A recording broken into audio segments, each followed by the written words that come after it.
সম্মানিত উপস্থিতি, আজকে সবাই আমরা অবগত আছেন যে আমরা যে কারণে আজকে এখানে উপস্থিত হয়েছি, সবাই কাজ রেখে কষ্ট করে উপস্থিত হয়েছেন শুধুমাত্র একটাই কারণ, সবাই দেশপ্রেম। আমরা দেশকে ভালোবাসি, এই দেশকে ভালোবাসি বলে এই মুক্তিযুদ্ধ হয়েছিল, আমাদের দেশে স্বাধীন করা হয়েছিল দেশকে ভালোবাসে। এই রক্তের বিনিময়ে এই দেশ স্বাধীন হয়েছিল। আজ এই সরকার মাফিয়াবাদ সরকার, জুলুমবাদ সরকার এই দেশটাকে বিক্রয় করে দিয়েছে এনডিআর কাছে রাতের আধারে, কিন্তু এখন বাস্তবে পরিণত করছে দিনে এসে এই দেশটাকে আমাদের বুকের মধ্যে দিয়ে রেল লাইন দিয়ে আবার প্রমাণ করে দিচ্ছে ওরা দেশকে বিক্রয় করে দিচ্ছে শুধুমাত্র এই ক্ষমতায় থাকার লোভে। ক্ষমতায় থাকার লোভে ওরা অনেক আগে এই দেশটাকে বিক্রয় করে দিয়েছে। এই দেশ মাফিয়াবাদ সরকার এনডিআর মাধ্যমে পরিচালিত করতেছে। অনেকদিন ধরে আমরা এই জন্য জনগণের ভোটের অধিকার এবং আমাদের অধিকার ফিরে পাওয়ার জন্য আন্দোলন করে যাচ্ছে।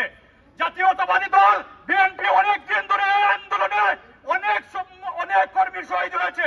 এই দেশটাকে রক্ষা করার জন্য জনগণের উদ্দেশ্যে একটাই কথা বলবো, এখনো সময় আছে, সজাগ হন, চোখ খুলুন, দেখুন মাফিয়াবাদ সরকার এই দেশটাকে বিক্রয় করে দিচ্ছে। যুদ্ধ হবে আরেকবার, জনগণ হবে হাতিয়ার। এই যুদ্ধই হবে আরেকবার, জনগণ হবে হাতিয়ার। এই বলে আমি এখানে আমার বক্তব্য